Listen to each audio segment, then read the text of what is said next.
नुकसान हो रहा है तो उसकी भी सरकार भरपाई नहीं कर पा रही है। किसानों को जहां मेहनत करके अपनी फसल तैयार करने का मौका मिलता है, वहीं दो सींग वाले भी परेशान कर रहे हैं। हर खेत की रखवाली करनी पड़ रही है और हमारे बड़े पैमाने पर बेरोजगारी है।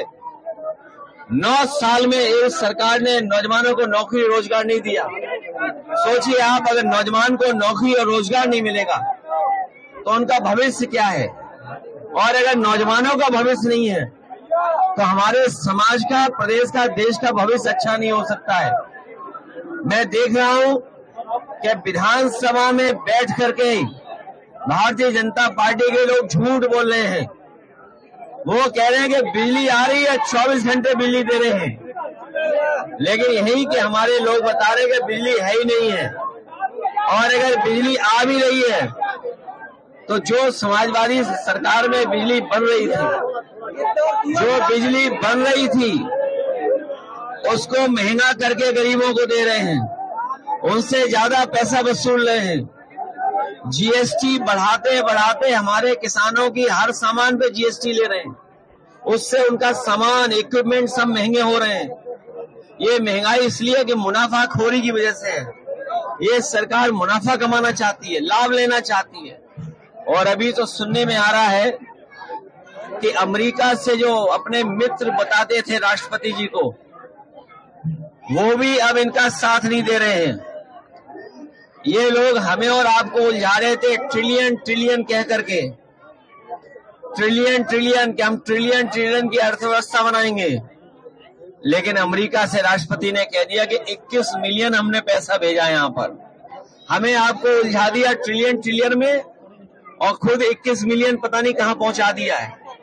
कारखाने बंद होने जा रहे हैं। अभी अमेरिका से कई उद्योगपतियों को ब्लैकलिस्ट कर दिया राष्ट्रपति ने वहां के, और हमारे मुख्यमंत्री कह रहे हैं कि अंग्रेजी कौन सीखेगा, कौन नहीं सीखेगा। विदेश से कारोबार कर रहे हैं, और अगर कारोबार करना है विदेश से तो अंग्रेजी आना पड़ेगा, सीखना पड़ेगा, जानना पड़ेगा। और महाकुंभ की जो व्यवस्था खराब की है उसके लिए जिम्मेदार मुख्यमंत्री खुद हैं, क्योंकि खुद ही वहां जाकर के बार बार निगरानी करते थे, निरीक्षण करते थे। अगर निरीक्षण करते थे तो किस बात का निरीक्षण करते थे? जो लोगों की जान गई है कुंभ में उसकी सूची नहीं दे पा रहे, नाम नहीं बता पा रहे हैं। जो खोया पाया केंद्र में है वो भी नाम नहीं दे पा रहे हैं, क्योंकि सरकार डरी हुई है, क्योंकि नाम देते ही उनकी सच्चाई सामने आ जाएगी, कितने लोगों की जान गई है। लोग थक हार करके चले गए हैं। और ये गिद्ध वाली बात जो कह रहे हैं, मुख्यमंत्री जी ने गोरखपुर में गिद्ध के लिए एक कुछ बनाया है। गोरखपुर वाले और हम लोग जानना चाहते हैं कि ये गिद्ध के लिए क्या बनवा लिया है गोरखपुर में आपने। गिद्ध का प्रजनन सेंटर बनाया है, और गिद्ध की बात कह करके ये साबित कर दिया है। और आखिरकार गिद्ध को कह करके किसको अपमानित कर रहे थे? क्या उनके परिवार के लोगों को, जो अपने परिवार के सदस्यों को ढूंढ रहे थे? एक बेटी अपनी माँ को ढूंढ रही थी, भाई भाई को ढूंढ रहा था, लोग आकर के अपने घर वालों को ढूंढ रहे थे जो अभी तक नहीं मिले हैं। क्या ढूंढने वालों को सरकार गिद्ध बोल रही थी? और सबसे बड़ा सवाल है, ये जो सुअर का नाम ले रहे हैं, ये हम लोगों ने किसी ने नहीं कहा कि पानी खराब है गंगा का। सेंट्रल पॉल्यूशन बोर्ड ने कहा है कि ये गंगा का पानी खराब है। गंगा का पानी नहाने लायक भी नहीं है, आचमन तो भूल जाइए। तो सोचिए सरकार किसको सुअर कह रही थी। मुझे तो लगता है ये दिल्ली और लखनऊ के झगड़े में एक दूसरे को गाली दे रहे हैं।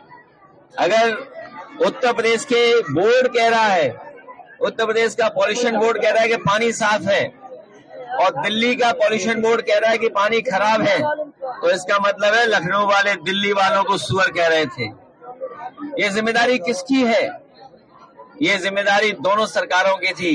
ये डबल इंजन नहीं, डबल ब्लंडर वाली सरकार है।